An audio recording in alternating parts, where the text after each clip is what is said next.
My name's Janice Amundsen. I'm the Director of Academic Initiatives at the Minnesota State IT Center of Excellence.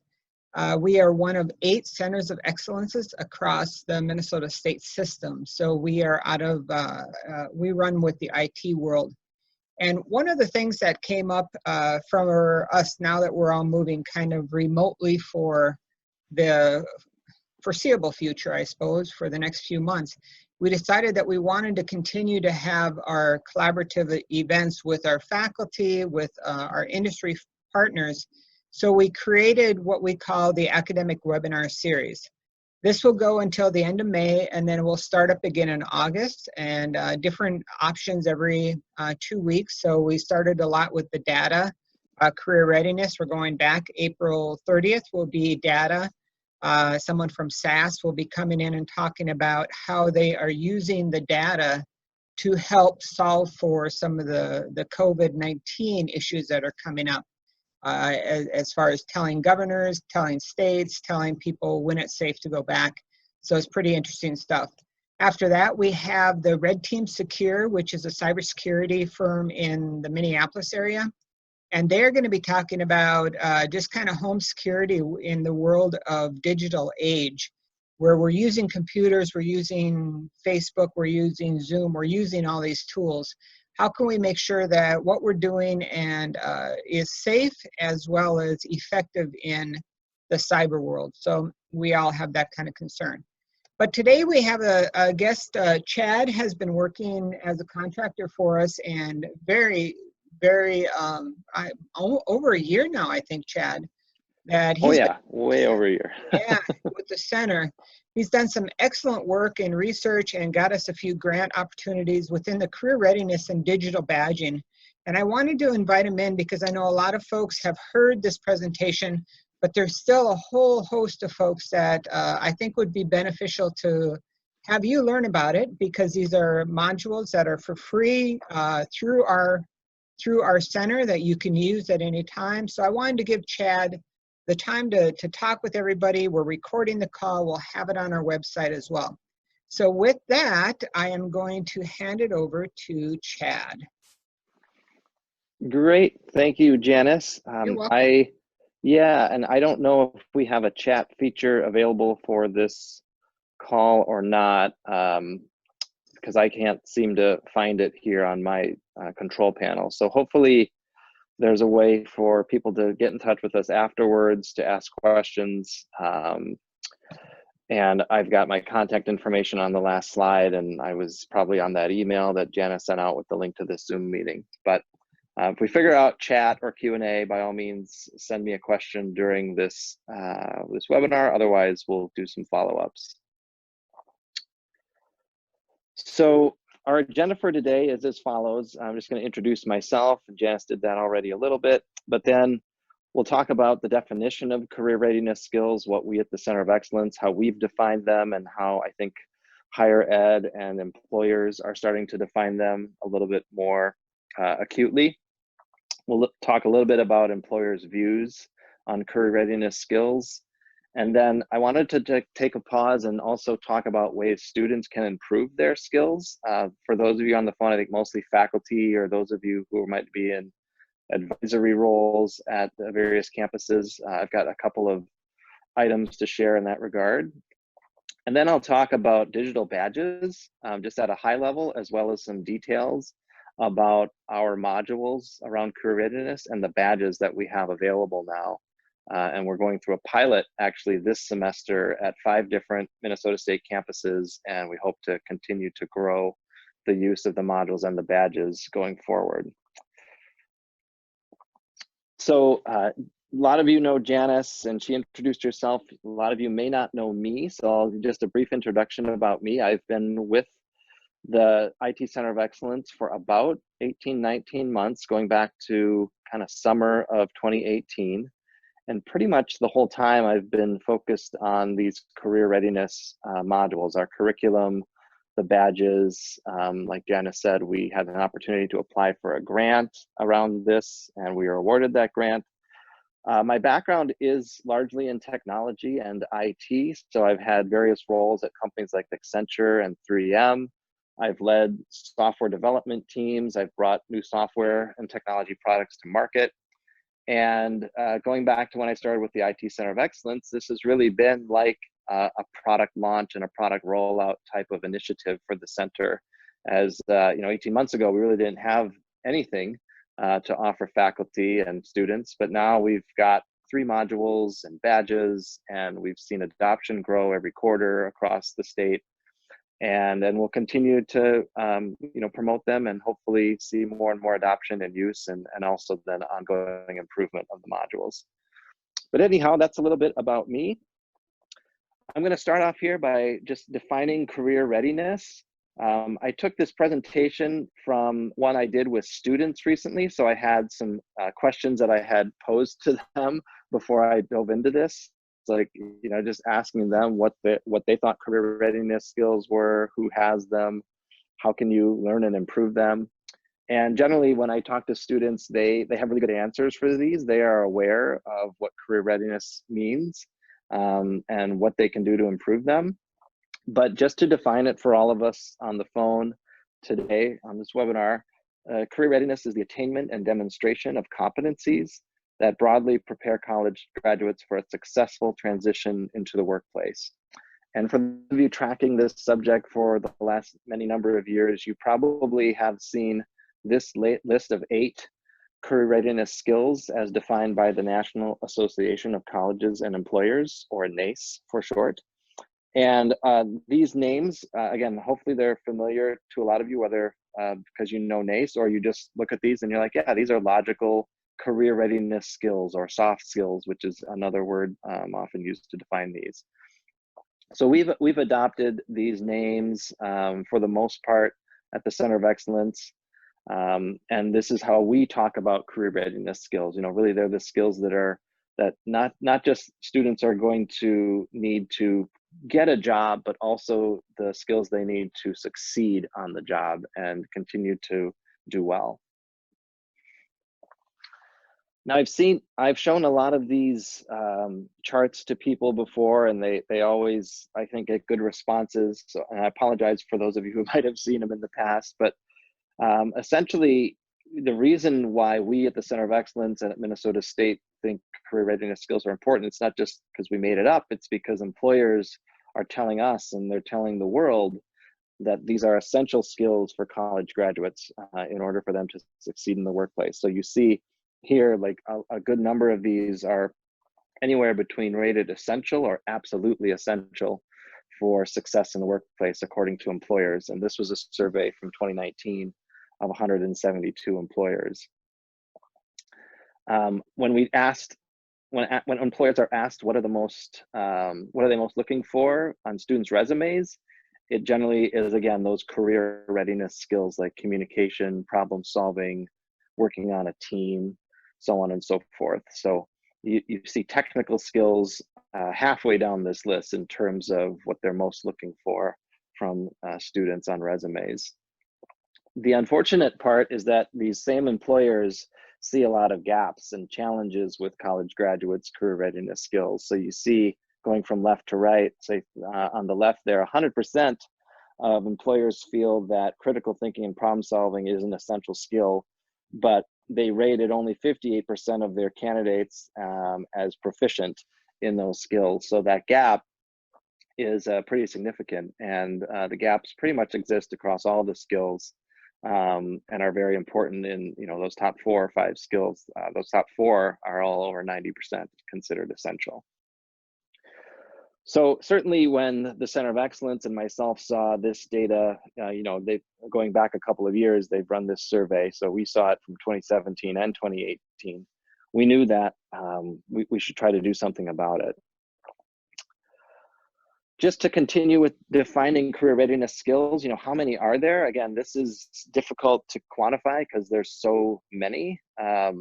But we like to use this sort of subway map that was provided by the Education Design Lab, and they call their skills the 21st century skills. But you'll see in the large rectangles there some very common names similar to the NACE competencies, things like collaboration, critical thinking, oral communication, creative problem solving, etc. So when we look at this subway map, you see how each of these kind of core 8 skills is broken down into 4 or 5 sub-competencies, and you see how they also intersect, right? Just like a subway map. So for example, listen actively is a sub-competency that really applies to multiple skills like oral communication, empathy, and collaboration.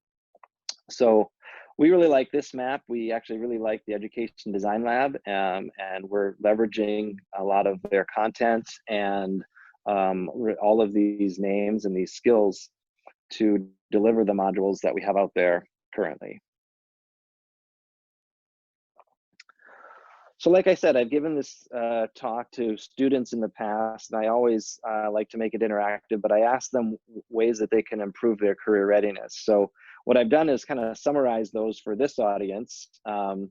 And I'll start with this one because I always say this and they always resonate with it. It's that they need to take their education of these skills just as seriously as their technical skills. Again, a lot of the students I'm talking with are in IT or computer science programs, so they're very much into coding or network design, network architecture, cybersecurity, etc. And you know, it takes a very special person to be into those skills and to succeed at them. But what we always talk about and we always try to stress is that their career readiness skills are just as important, and they need to take them pretty seriously as well.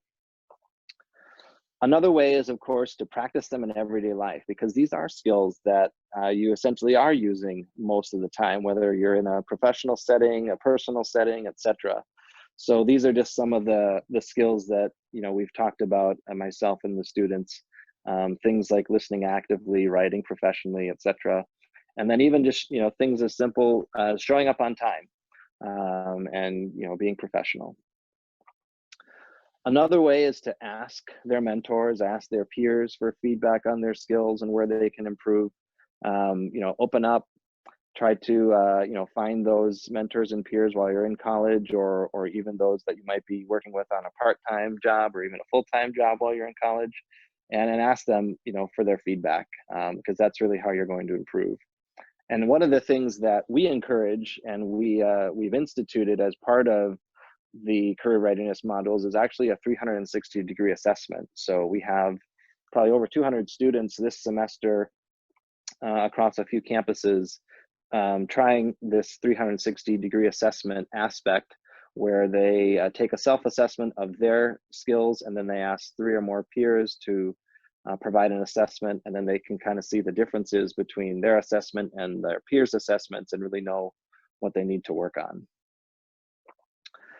Another way, of course, is take a course. You know, right now we have these career readiness modules in a few courses at various campuses, but certainly there's a long way to go in terms of getting them out to more faculty and to more students.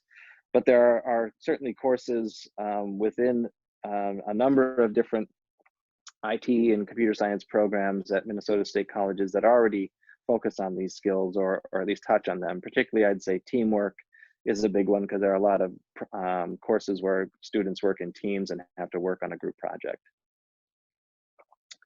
And then lastly, just asking their instructors or college counselors where they can find more opportunities to learn and practice these skills. I think a lot of students might not always have the confidence to ask, or they might not think that those opportunities exist, but the reality is they certainly do. And I think I've never encountered a faculty member or a college counselor who hasn't been eager to help students when they come to them with a request for help. So again, these are the areas that I like to, you know, provide to students and how they can improve their career readiness.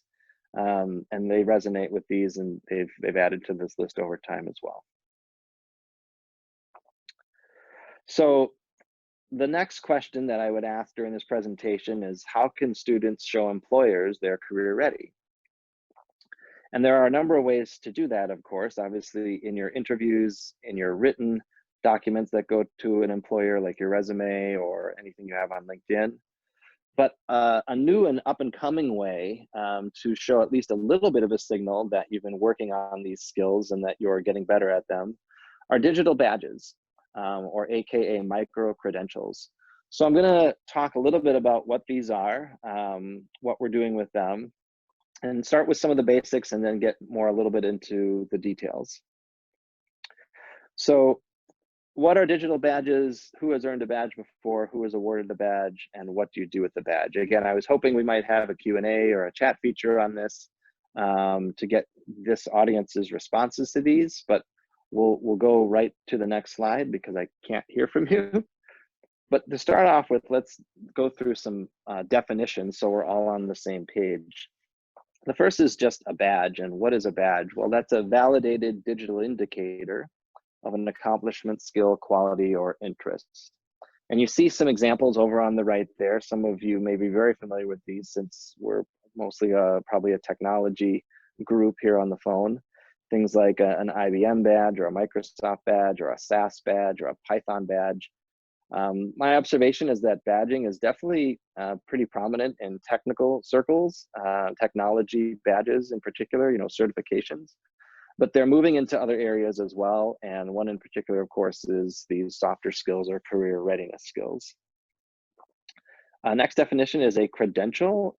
Again, that's simply a qualification, achievement, personal quality, or aspect of a person's background, typically used to indicate that they are suitable for something.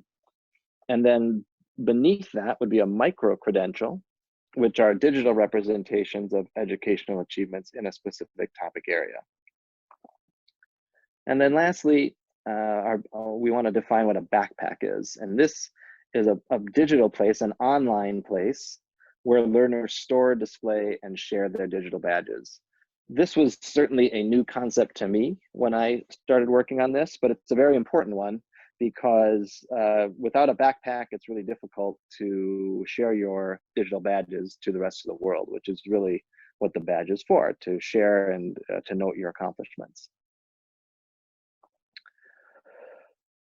This next slide is something I borrowed, so it's not perfect for our purposes here, but it tells a pretty good story about how digital badges work. So you kind of read this from left to right. It starts with a badge issuer, so some sort of organization, or it could even just be an individual, but generally speaking, it's an organization. These days, that's colleges, universities, maybe professional organizations like corporations. Those issuers, then they create badges, which at their core are certainly digital icons that represent something, but underneath that is all of the information that supports the badge. What students did to earn it, what it means to get the badge, so on and so forth. So those digital badges are what come from the issuers, and they travel into the badge recipient's backpack. And I'll get into what a backpack looks like very soon here. I've got some examples of that.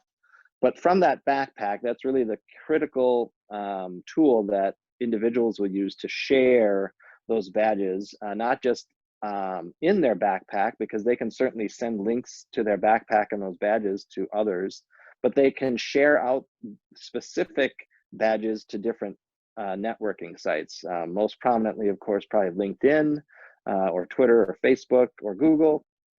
But what we see the most of is certainly sharing with LinkedIn, where college graduates or even graduates who have earned certificates beyond graduation, they want to share those on LinkedIn because that's really become their primary professional profile.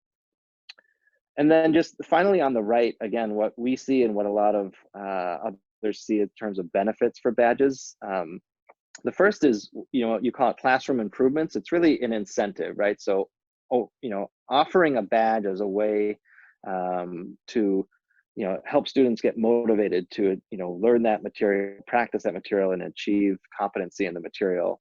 The badge can be that extra motivation. Then certainly after earning the badge, it becomes that wider recognition benefit. So students, learners, professionals can show what they've done. They can show it off and see how they've differentiated themselves or are trying to differentiate themselves against the others out there. And then lastly, they can lead to professional advancement, right? So a lot of badges like certifications in various technologies can lead to increases in pay, more responsibility, promotions, etc.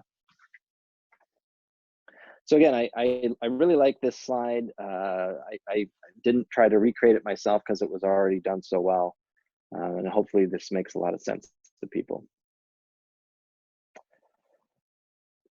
So in terms of who's using badges, badges are not certainly a new thing.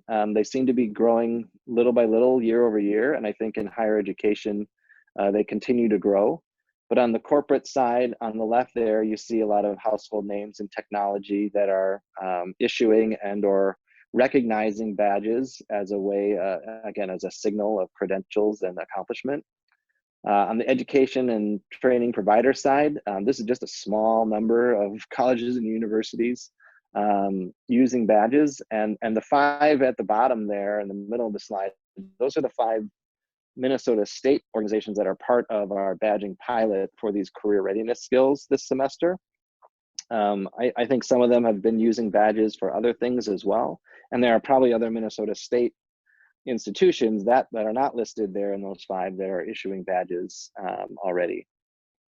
And then a wide variety of associations and certification bodies, are issuers of badges, or again, sometimes they are, they recognize badges and they require badges for admission into their association.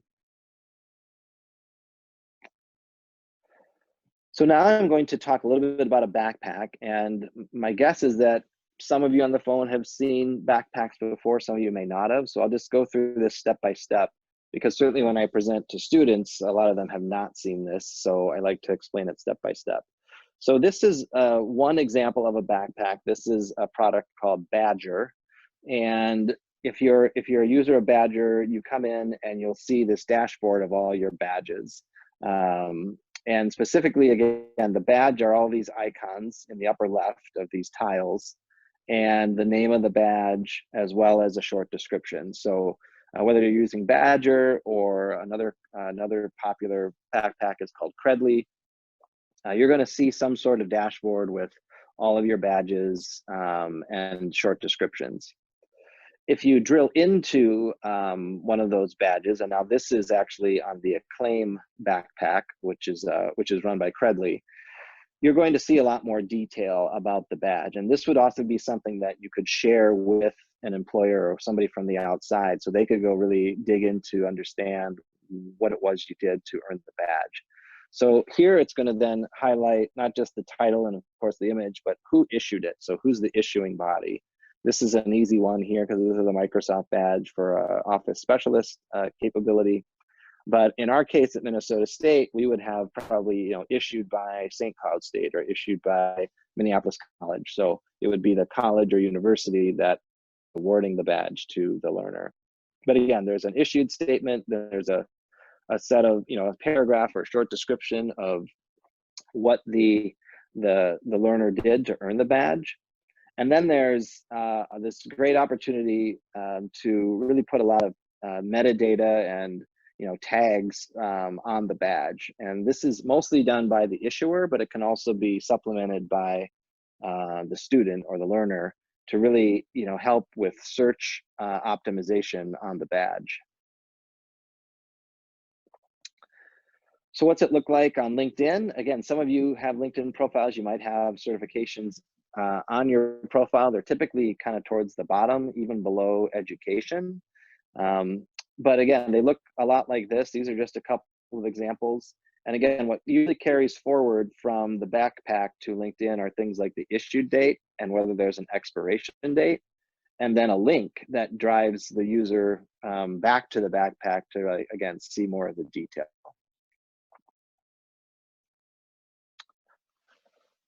So that kind of covers it for badges and backpacks. Sorry if that was fast. But now I'm going to talk a little bit about our actual modules and the badges that we are making available from the IT Center of Excellence. I'm first going to start with a history of career readiness at the Center of Excellence. This is pretty much when I started back in the fall of 2018, performing research on third-party career readiness frameworks and badging platforms. So again, we looked at content from places like NACE and the Education Design Lab and Career Spots, and maybe one or two others. But we really wanted to understand what was out there in terms of career readiness definitions, content, taxonomy, etc. So we started doing research around that back in the fall of 18, as well as I personally conducted 10 in-depth interviews with different faculty around the state at different institutions to understand their needs and challenges around career readiness, like bringing career readiness training into the courses or into their campuses, particularly again for IT and computer science students. So out of that research, we decided to build an initial 3 modules that are in D2L, and we decided to use content from the Education Design Lab, which has proven to be a really good decision, and we've been very happy with it. So then shortly after we built those, we ran a pilot in the spring of 19 at 5 different Minnesota State campuses. And there was really 1 or 2 faculty at each campus only. It wasn't a huge pilot, but this allowed us to sort of work the kinks out. How do we distribute the modules, and when we distribute them, what's working, what's not, both technically and with the content and things like that. So then after a good pilot, we kind of formally released the modules back in kind of summer, early fall of 2019, and that included creating some online training and user guides and help videos, just really so that the modules could be as self-service and self-explanatory as possible. So this past fall, we had 7 faculty deploy the modules, and we had all 3 of them used in a particular course at Metro State. And so they really continued to get use and continued to get the tires kicked. And again, getting more feedback and making improvements. So last summer, we had written a proposal for a grant from the Education Design Lab to institute badging. The Design Lab wanted to really push the community to do more badging for these skills. And based on our proposal, we were selected. And so we were informed of that in the early fall, and we worked on planning it for this semester, and that's where we're at right now. Here in the spring, we have the badging pilot happening at those 5 campuses you see there: Lake Superior College, Metropolitan State, Minneapolis College, Winona State, and St. Cloud State. And so what we see in the future, of course, is just continued use and hopefully adoption of badging and these modules within various IT and computer science pathways, programs, and courses throughout the various campuses.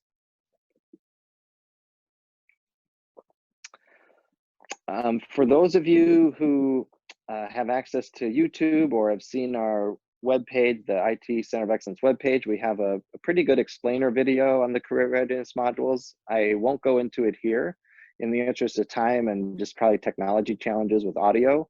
But we were able to document some feedback and some thoughts from students, faculty, and employers about the importance of career readiness. And then also we sort of give an overview of the modules, how they work, and how faculty can engage with them. So if maybe we can send these slides out to everybody after this presentation, and you can watch that video that's linked in here. So in terms of the modules we have available today, like I said earlier, we have 3 modules. They're built in D2L, and we can basically transfer them to you through zip files that you can import into your D2L instance and put them into your courses. So we have 3 currently. One we call Oral and Written Communications. The next one is called Initiative and Leadership, and the other one is called Collaboration and Teamwork. And what you see underneath those are the actual badges, those badge icons that go along with those particular modules and those skills.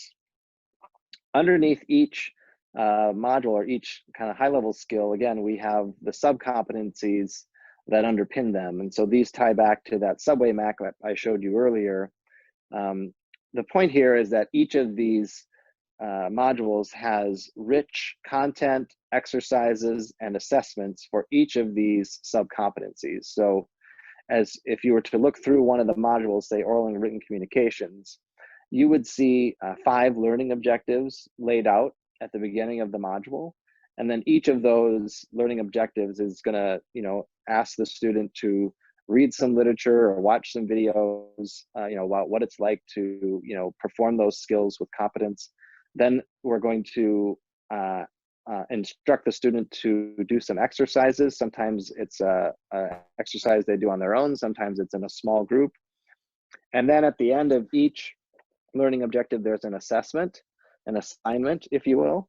That's typically going to be a written assignment or even an assignment to record themselves on a video. And each assignment comes with a rubric that both the student and of course the instructor can use to evaluate themselves. The way it's working currently in our pilots is that faculty are putting these modules into their existing courses, and they are awarding points for each of the exercises and assignments. And in order for the student to earn a badge, they have to score a certain number of total points across the module to earn the badge and be badge worthy.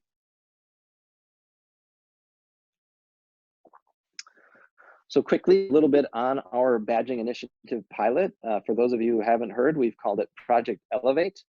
And the reason for that is because we're looking to elevate the career readiness module's impact, adoption, and reach from where they were, a little over a year ago to where we want them to be next fall. So we've been, the 4 bullets underneath that here are pretty important. We've been seeking employer input and feedback on the modules. We've had, I'll show this on the next slide, but we've had 4 or 5 different employers come in and look at the modules and give us pretty good feedback on what they like and what they would improve. We've been involving students to help improve the modules and the learning experience. Our goal is to award 200 badges to mostly underrepresented students this spring across those 5 campuses. And we're leveraging the credly badging platform and backpack as part of this, this initiative and this pilot, which is, again, pretty new for, I think, almost everybody involved on this project, both at the faculty level and even at the campus level. So we're introducing badging to some of these campuses for the first time. Here's a look at our team. I won't read through all of the names, but maybe some of you will recognize a few if you know some of the folks from our IT and computer science community here in Minnesota State. But I'll also point out the employers on the right-hand side of this slide. We were fortunate during the period we were writing the proposal for the grant to reach out to these specific employers who wrote letters of support and agreed to help us on this project. And that's been a great partnership ever since day one there. And so we continue to leverage these employers and these particular individuals for their input and feedback along the way. And when the whole project is done, there'll be 1 or 2 final reports that the IT Center of Excellence puts together that'll be published out to the broader community, the public. And I'm sure a lot of these employers will have some airtime in that report in terms of their sound bites and their feedback on what we've been doing and what we can continue to do to improve the modules as well as our career readiness curriculum. So to conclude here and wrap things up, again, I said this early on, but career readiness skills are those non-technical skills that employers are looking for, and they need to be taken just as seriously as the technical skills that students learn while at Minnesota State. And we really feel students should understand the definitions of the career readiness skills and find ways to learn and practice them. Now, we call out that this doesn't mean just watching YouTube videos or thinking that if you see examples of other people that you're going to get better. These are really skills that you can and should practice. And again, it's important to get feedback on them. So like I said before, whether it's through a 360-degree assessment or it's through working through modules like ours, where you're not just reading articles and watching videos, you're actually performing exercises and doing assignments where you're practicing these skills. That's super critical. And it also goes a long way in making the badge a lot more meaningful. So Janice mentioned this at the top of the program. The modules are available. They're free. They're really geared for faculty to use in a course or maybe in an extracurricular environment, but certainly we tried to make them somewhat snack sized. So each module is there for faculty to maybe put in a course or make available to students at least while they're in their course. And that's what we've seen work most successfully, is when faculty put them in the course, have students work through them, and they can really work with the students on the skills, assess their skills, give them feedback, and then send them on their way with good feedback and the fact that they've taken the time to improve the skills. And then also here, I think I meant to say this if I didn't already, but the digital badges are definitely increasingly being noticed by employers as signals of somebody's capabilities and accomplishments. Just recently, I've had a couple of conversations with our employer partners on Project Elevate, and they both said that seeing a digital badge on somebody's resume or their application would definitely stand out.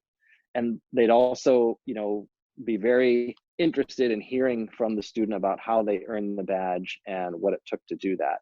So again, the badge is a great, hopefully, motivator for the student, as well as a great signal to the employers that they're applying to.